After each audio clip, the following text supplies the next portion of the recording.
My name's Alex. I'm 31, single, and apparently invisible, at least to my own family. You wouldn't think so, considering I'm the one who helped pay off my parents' second mortgage, covered my sister's tuition shortfall, and lent my brother 5 grand 2 years ago when his startup was tanking. He never paid me back, by the way. But I didn't mind. I've done okay for myself. Quiet job in software, decent apartment, nothing flashy. I've always been the reliable one. The guy who shows up, foots the bill, stays out of drama. I never expected to be celebrated, but I sure didn't expect to be dismissed either. So when my brother Ryan got engaged to Taylor, a girl who once described my job as adorably average, I kept my mouth shut. Not because I liked her, I didn't, but because Ryan seemed happy. And I figured, maybe if I played nice, she'd eventually stop treating me like I was part of the catering staff. I bought a suit, RSVP'd early, even offered to help out with last-minute wedding logistics. No reply. Not a thank you. Not a "we've got it handled," just silence. At the time, I chalked it up to wedding stress. The week before the wedding, I stopped by my parents' house to drop off the $2,000 check I'd written as my wedding gift. I handed it to my mom with a smile and a little card I'd written by hand. She barely glanced at it. "Taylor's parents are covering most of it," she said, waving vaguely at the dining room covered in RSVP cards and half-glued centerpieces. "They're a very involved family. Very organized." She said it like that was some kind of warning. I should have known better. That tone always meant stay in your lane. The night before the wedding, they had a rehearsal dinner. I wasn't invited. When I asked Ryan about it, he muttered something about keeping it small and mostly wedding party only. I laughed it off, even though my gut twisted a little. I reminded myself it was his wedding. Maybe I was being too sensitive. The day of the wedding, I arrived early, wearing the nicest suit I owned. I even brought a small camera to take casual photos. I was trying, really trying, to be supportive. The venue was stunning, I'll give them that. A lakeside lodge, sunlight bouncing off the water, strings of white lights hanging from oak beams. But the moment I walked in, I could tell something was off. The usher looked confused when I gave him my name. He flipped through the seating chart twice before he pointed, awkwardly, toward the far back corner of the reception hall. "You're at table 18, I think," he said, avoiding eye contact. I walked over, expecting maybe a quiet table for distant relatives or friends of friends. What I found instead was a rickety folding chair wedged behind a giant wooden column, half hidden from the rest of the room. The chair wobbled when I sat. And to my left, one of the DJ's massive speaker stands.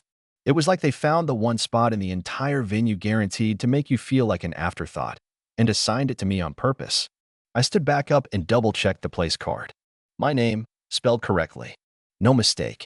As I glanced around, I spotted some familiar faces. My cousin Josh and his fiancée had a prime table dead center.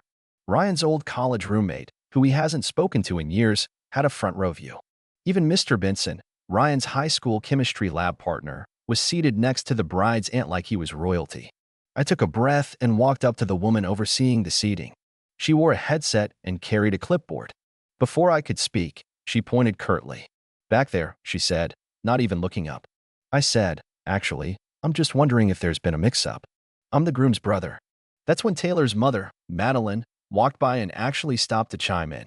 She gave me a once-over, lips pursed like she'd tasted something sour. "Oh," she said sweetly. "That was Taylor's decision. She said you weren't really part of their side of the family. We wanted the close family up front." I stared at her. "I'm his brother." She shrugged, then added with a patronizing little smile, "But you're not in the wedding party, are you?" I didn't say anything. I just walked back to my chair and sat down, even though my legs were trembling with something halfway between disbelief and rage. I couldn't even see the head table from where I was. When the music started and everyone stood for the bride, I had to lean to the side of the column just to catch a glimpse. Nobody noticed me. Nobody cared. During dinner, no one sat at my table. Apparently, it had been reserved for overflow. The other chairs were empty. I spent an hour pretending to look at my phone, trying to keep my composure. But the boiling point hit during the toasts. Ryan's best man told a half-funny story about college. Taylor's sister gushed about how much Taylor had dreamed of this day since she was little. And then someone handed the mic to Taylor's father, who said, "We're so grateful to have every single person here with us tonight. Each and every guest here was chosen because you mean something deeply to Taylor and Ryan." That did it. I reached into my inside pocket and pulled out the card I'd written. I tucked the $2,000 check inside, no cash, Just a paper check with a small note on the memo line that said, "For your future." I walked up toward the head table, toward the mic.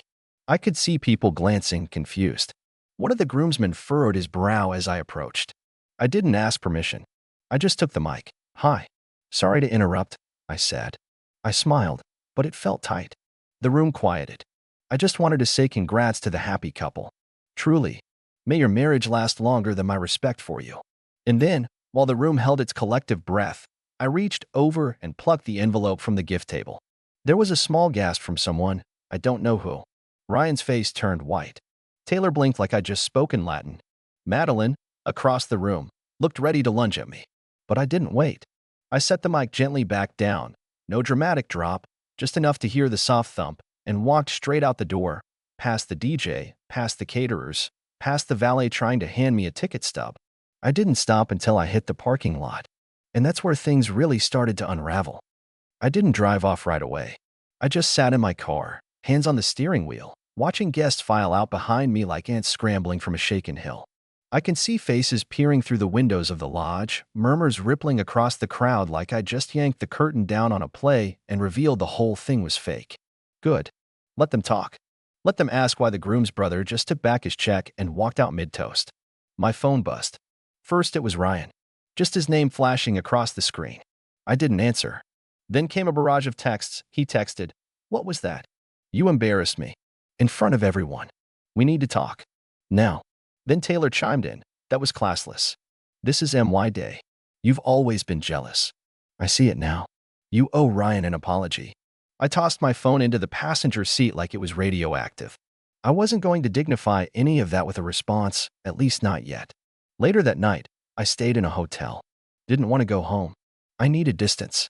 I didn't even sleep, just lay there, staring at the ceiling, thinking about everything. Thinking about how long I'd been treated like a placeholder in my own family.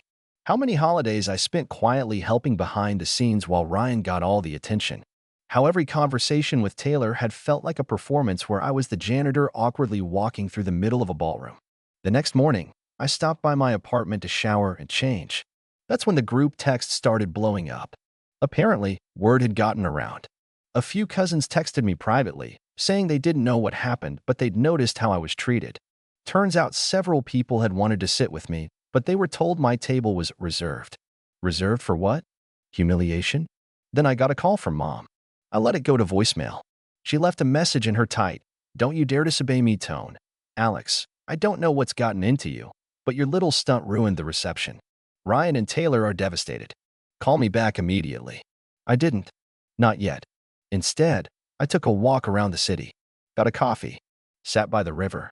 Tried to remind myself that I wasn't crazy, that what happened wasn't just bad manners, it was a statement. A deliberate message, "You're not one of us." It hurt more than I'd expected. And the worst part?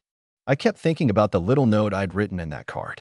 It said, "Wishing you a love that lifts each other higher, the way families should." It suddenly felt like a punchline to a cruel joke. By that evening, things had shifted. I logged into Facebook, something I rarely do, and saw the first wave of wedding photos flooding in. Professional shots. Picture-perfect angles. Taylor's face plastered with that practiced pageant smile. Ryan grinning like he hadn't just watched his own brother walk out on him. But then, the comments. It started small. Someone asked, "Hey, where's Alex in all the group shots?" Then another, "Didn't Alex give a toast? I thought I saw him up there." And slowly, people began to notice. I didn't post anything. I didn't need to. The silence around my absence spoke louder than any caption could. That night, Ryan showed up at my apartment. I didn't answer the door right away. He knocked 3 times, then called out, "Come on, man. Please." I opened it a crack. He looked exhausted. Hair messy. Shirt wrinkled. Not the confident groom I'd seen yesterday. Just my brother, looking smaller somehow. "Can we talk?" he asked. I let him in. He sat on the edge of the couch like he didn't know if he was allowed to get comfortable. I stayed standing. "I didn't know they were going to seat you back there," he said. I stared. "You didn't notice your own brother wasn't at the front? At a table? Sitting alone behind a column?" He rubbed his face. I was focused on everything else. Taylor's family was in charge of the seating. Her mom's obsessed with controlling every detail. I didn't want to fight her on it. I raised my eyebrows. "So you just didn't fight at all?" He hesitated. "I thought you wouldn't care. You always say you don't like attention." I laughed. A bitter, ugly laugh. Yeah, I don't like attention. Doesn't mean I like being shoved behind the damn speaker like I'm an extra in your life. He winced. Okay, that's fair. There was a long silence. Then he added, Taylor thinks you owe her an apology. I just stared at him. He looked up slowly. I'm not saying I agree. I want things to go back to normal. I folded my arms. Normal is you taking and me being quiet about it. That's over. Another pause. Finally, he said, so what now? And that was the question, wasn't it? What now? After a lifetime of being the backup plan, the silent support, the forgotten brother who still showed up anyway. I hadn't decided yet. But one thing was for sure. I wasn't going back to the way things were. And Ryan knew it, too. Because as he stood to leave, he turned at the door and said, You really took the check? I met his eyes. Yeah, I did. His voice dropped. She's furious. Her mom, too. Good, I said. Maybe they'll remember that next time they treat someone like furniture. And with that, I shut the door. I didn't hear from Ryan for a few days after that. And honestly, I didn't expect to. The conversation ended with a kind of quiet finality, like we both realized we were standing on opposite ends of a bridge that had been slowly crumbling for years. And maybe I'd just been the first one to stop pretending it was still holding us up. But while Ryan kept his distance, Taylor and her mother, they went on a full-blown PR campaign. Suddenly, subtle little barbs started popping up on social media. Taylor posted a filtered wedding photo with the caption, So grateful for the people who actually support our love. Madeline followed up with one of her own. You can't choose your family, but thank God we chose ours. Comments rolled in, some sympathetic, some confused. A few people tagged me with, Where were you? Or, Did you leave early? But I didn't bite. Instead, I decided it was time to stop playing defense. See, here's the thing. I didn't want revenge just to hurt them. I wanted clarity. I wanted the whole family to see what had really happened. Because if I've learned anything, it's that silence protects the wrong people. So I made a decision. I was going to take back the narrative, and I knew exactly how. A week later, I sent out a message to our extended family group chat. You know, the one where birthday wishes get forgotten, but passive-aggressive memes from aunts never stop. I kept it short. Hey everyone. Just wanted to clear the air about the wedding before any more stories spread. I was invited. I showed up early, dressed up, and brought a $2,000 gift. I was seated behind a column, alone, next to the speakers. When I politely asked if there'd been a mistake, Taylor's mother told me I wasn't really part of their side of the family. So I left. With my gift. Just wanted you to hear it from me, not whispers. Then I attached a photo of my name card, table 18, crooked on the linen, next to the towering DJ rig. I didn't editorialize. Didn't get nasty. I let the facts speak for themselves. The fallout? Immediate. Within minutes, the chat exploded. Aunt Linda, what? I thought you weren't even invited. Uncle Dean, that's disgusting. You're his brother. My cousin Jenna jumped in with a screenshot of the empty table. Then another cousin dropped a bomb.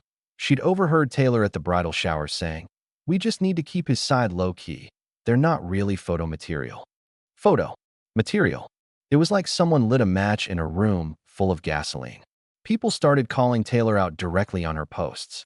Comment sections flooded with, Wait, is this about Alex? And why would you treat family like that? Taylor deleted 2 of her photos. Madeline's account went private, but it was too late. Then came the group message from my mom. Alex, that was incredibly disrespectful. We don't air family issues in public. I stared at it for a second before replying. Didn't seem to bother you when they humiliated me in front of 120 guests. She didn't reply, but other people did. Even some of Taylor's own relatives messaged me privately, saying they were horrified and had no idea I'd been treated that way. One of her cousins, someone I'd only met once, wrote, You were literally the only person who showed up early and helped set up chairs. This is insane. I hadn't even remembered doing that. I guess when you're used to being the helper, you don't clock it anymore. But now came the part one hadn't even planned for. Turns out, Taylor's dad, Jeff, was a part owner in a business where I'd recently been negotiating a freelance contract. Nothing major, just a side project. But when he found out I was the brother who stole the spotlight, he told his assistant to pause discussions immediately. I only found out because the assistant forwarded me the memo by mistake.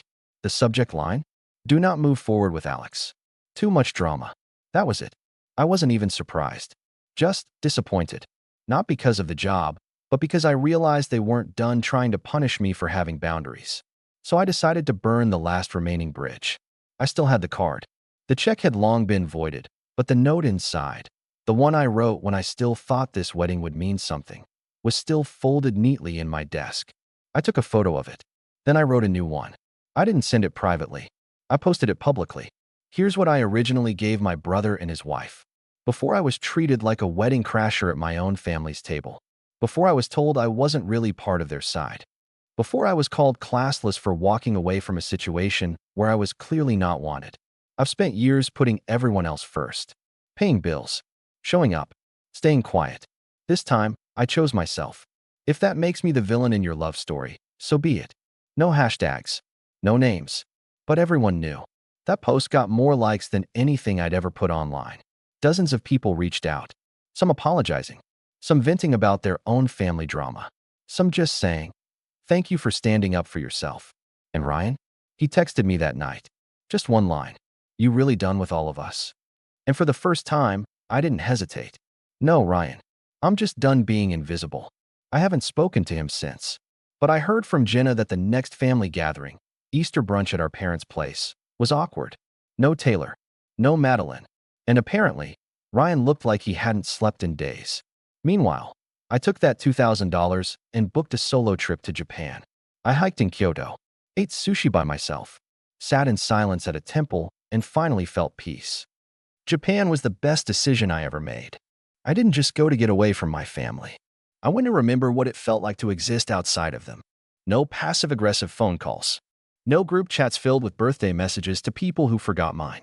No guilt-tripping from people who only knew how to take, never give. Just me. In Kyoto, I wandered alleyways lined with wooden houses, their bamboo fences draped with moss. I drank matcha in the mornings and watched temple bells echo across stone courtyards. I hiked through the Fushimi Inari gates in complete silence, red arches stretching out like a spine into the mountain. And in that quiet, somewhere between breath and sweat and the scent of pine, something in me clicked back into place. I was no longer angry. I was just done. While I was away, I got only one message from my family. A group text from my mother with a blurry photo of my niece holding an Easter egg and the caption, "We missed you." I didn't respond. Not because I didn't love my niece, but because I knew what my mom really meant. We missed what you used to do for us. We missed the version of you that didn't fight back. The version that smiled politely when seated behind a column. The version that wrote generous checks with no expectations. The version they didn't have to consider because they assumed he'd always just be there. But that version of me was gone. When I came back from Japan, my apartment felt different. Like it actually belonged to me now. I started redecorating. Not out of boredom, but with intent. I threw away the worn-out couch that my parents gave me when I first moved out. "It's still good enough for you," my dad had said. I bought a new one. Midnight blue. Velvet. Dramatic. Pointless, maybe. But mine. Work picked up. I said yes to a few new projects. I reconnected with old friends I hadn't made time for in years. Turns out when you stop bending over backward for people who barely see you, you finally notice all the doors that were waiting to open. But, of course, nothing stays quiet forever. It started with my mom. She showed up unannounced one Saturday morning. I heard the knock and saw her through the peephole, standing there with a Tupperware of lemon bars like this was some sitcom scene. I didn't open the door. She knocked again, then tried the handle. "Alex," she called out. "Are you home?" I waited in silence. She stood there for another minute, then finally left the lemon bars on the welcome mat and walked away. I tossed them in the trash. A week later, I got a letter in the mail. Not a text. Not an email. An actual handwritten letter in my father's rigid cursive. "Son, your mother is very upset. We feel this rift has gone on long enough. You've made your point. Let's put this behind us. Ryan and Taylor are trying to move on, and you should too. No family is perfect. Let's have dinner next Sunday and talk this out. You're still our son. We still love you." That it should have made me feel something. It didn't. Because here's what that letter didn't say. "I'm sorry." Not once. No acknowledgement of what they let happen. No apology for dismissing me, for ignoring me, for watching me be treated like a stranger and deciding it wasn't their place to interfere. Just a gentle guilt trip wrapped in, "Let's move on," so they wouldn't have to deal with the truth. So I wrote back, "Dear Mom and Dad, I'm glad you love me. But love without respect is just possession. You raised me to believe in family, but somewhere along the way, that word started to mean the people you tolerate, no matter how they treat you. I don't agree. I showed up. I supported all of you for years. Quietly. Consistently. And when I asked for nothing, you assumed I needed nothing. But when I finally drew a line, you acted like I set the house on fire. You didn't miss me. You missed the version of me who didn't stand up for himself. That person is gone. I'm not coming to dinner. I'm not ready to pretend everything's okay just because it's convenient. If you ever want to have a real conversation with real accountability, I'll be here. But until then, please stop knocking on my door expecting the past to answer. Alex, I mailed it. No dramatic mic drop. No social media post. Just a quiet statement of truth, sent in the same envelope my father used to reach out. I don't know what they did after reading it. I don't know if they cried, or screamed, or tore it up. I just know they didn't reply. That silence? That was the loudest apology they could give me. As for Ryan and Taylor, a rumor had it things weren't exactly going great. Jenna told me Taylor had been pushing Ryan to cut ties with toxic influences, which, translated from Taylor speak, meant anyone who doesn't kiss her ring. Apparently, Ryan resisted. He's stubborn, but not blind. Maybe he finally saw what she was. The last time I saw him was by chance, at a cafe, mid-morning, both of us alone. We made eye contact. He nodded once. I nodded back. That was it. No words. Just two brothers, both changed, both pretending the weight between them was just air. But you know what? I was okay with that. Because for once, I wasn't looking for his approval. I had already given it to myself. And that might sound small. But when you've spent your life being told you're a side character in someone else's story, learning to be the main character in your own is the biggest plot twist there is. I'm not bitter. Not anymore. I'm building something new now. Something that doesn't require me to sacrifice dignity for inclusion. And if someday my family decides to knock on my door with more than lemon bars and hollow letters, if they come with real humility, real apology, real change, I'll listen. But until then, I'll be here. In my blue velvet couch. In my apartment that feels like peace. In my life that finally feels like mine.